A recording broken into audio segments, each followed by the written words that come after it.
I wasn't getting the kind of work I wanted to do.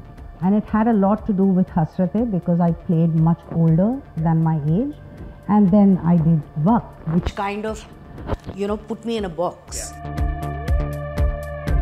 A lot of men get insulted. A lot of men have no disrespect. Have disrespect. They don't get their due. So it's not just about women, it's also about men. I love the last frame where you see Vidya. I love Vidya. Yeah. I just totally love her. So I felt really like, I'm very happy to see both of them together. Hi, I'm Shefali Shah and you're watching ETimes. Hello and welcome to ETimes. My name is Jigar and today we have with us International Emmy Award nominee Shefali Shah. Hi, Shefali, I have known you since Hasrate, 1998 is when you began. Actually before that, Banegi Apni Baat. Right. Banegi Apni Baat is when the first time I saw you. And since then, I have always looked forward to your work. Be it Satya, be it Waqt, be it Humans, or be it Mohabbatein as well. Now, as a viewer, when I saw you, your career began, it began with a speed. Then somewhere it went down, and now it's like a rocket which is not stopping at all. Touch wood. Touch wood. Touch wood. How do you look at this roller coaster journey which you've had, wherein at one point people were like, Shefali, yes, then Shefali, and now Shefali. How does that feel? Well, it feels... Jigar, I think my career has been more about waiting than actually working. True. And like you said, I did Satya and I did television for quite some time, and then I did Satya and I did Monsoon Wedding. Yeah. After that, I had my kids and I wanted to be at home. But after that, when I could have done work as they grew up, I wasn't getting the kind of work I wanted to do. And it had a lot to do with Hasrate because I played much older than my age. And then I did Waqt, which kind of, put me in a box. Yeah. So it can be very disappointing and demotivating. But then after a point of time, I realized that the kind of work I want to do is going to come rarely. Yeah. So I'll wait for it. And that's how it's been. It's not like I haven't been upset or, really disappointed with it. I have gone through all of it. But yeah, that's how it's been. Okay, so coming to Emmy nomination right now. Who broke the news to you? And how does it feel now that in the second season of Delhi Crimes as Vartika, you get nominated for it? So I was watching a show and I think my phone was on silent. If I hadn't even seen it light up, I probably wouldn't even have taken the call. Like I wouldn't have known. Yeah. This friend of mine, Neha, called. She works with Netflix.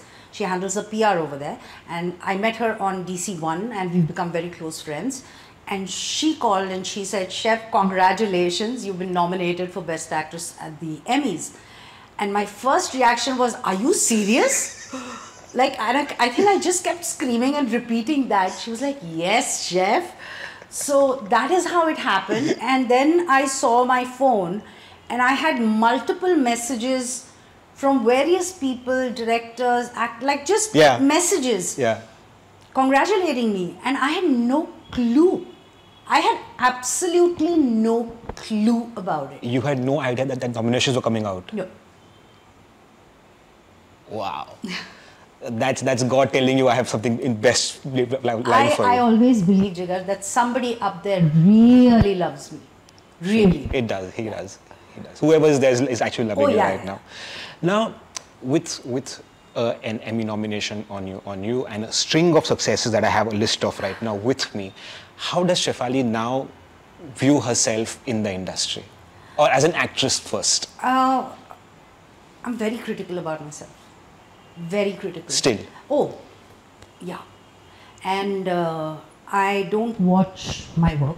You don't? No, I mean, I don't re-watch it. I watch it once when it's complete, and that's the end of it. Every time I'm going to do something new, I have this fear that I'm not going to know. So every single time, it's starting again, which I think is a strength, because I'm never going to take it, I'm not going to just take it for granted, or I'm not going to become complacent about it. I think the day I realize that I know it, I think that would be the end of growth for me. I do feel that people appreciate my work. I do feel that last 2 years have been great, and finally they're giving me the kind of work I probably deserved but never got, where I'm playing the leads or parallel leads and stuff like that, or the primary characters. But again, there is a kind of after last year with all these releases, I would have expected this year to be crazy. Yeah. But it hasn't been. Okay. I mean, I have gotten offered stuff, but nothing that struck out to me and I said, wow, I have to do this. So I'm again wondering that, where do I even stand? Like, how does this even work? And every time there is a lull, you start questioning yourself. So I question myself. My self-esteem isn't greatest. So with this though, it's like, maybe it was just a fluke. It's like almost like an imposter syndrome. Yeah. Where you feel, ho gaya, wo ho gaya. People are saying very nice, but maybe it was a fluke. Yeah. And someday they'll realize it's like, she's not as good as we're making out. Okay. You did a small role in Neeyat. And I think that was so dramatic. I really want to see her in that film now. If there's part 2, I want you to lead that film now.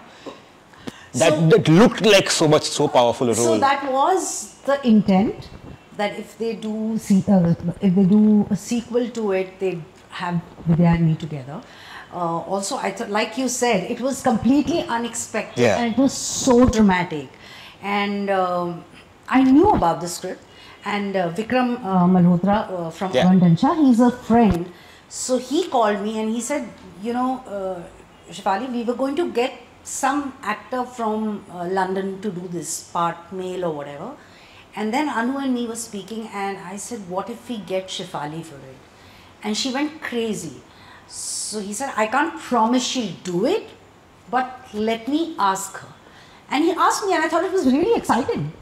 It actually is. Yeah, it's like such a powerful role. It's like a 2-minute role, probably.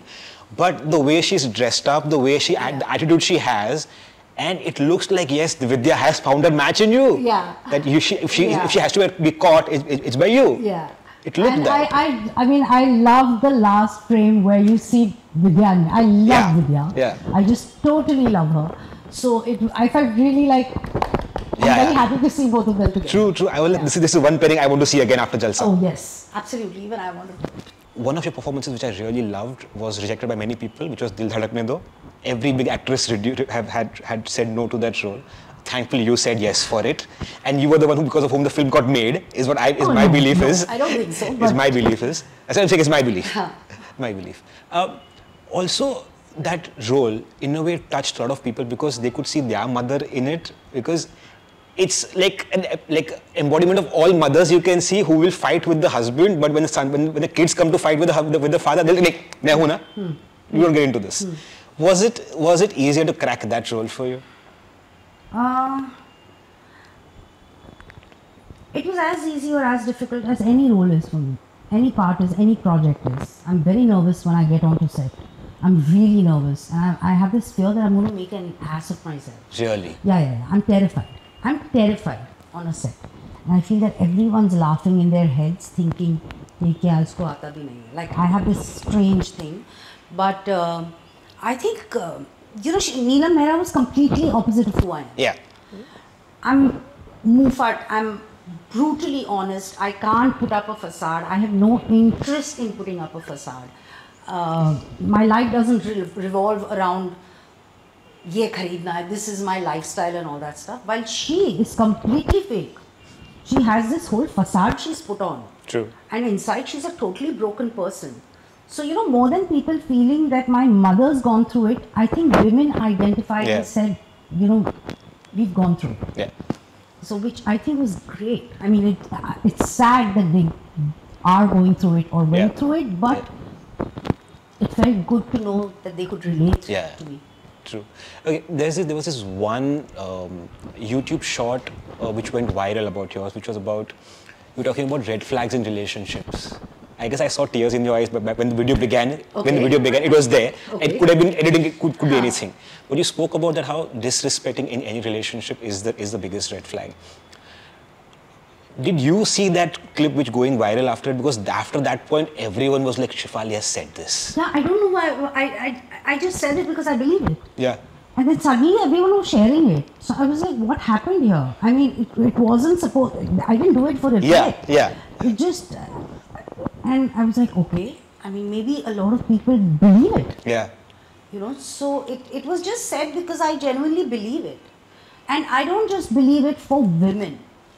I believe it for men as well.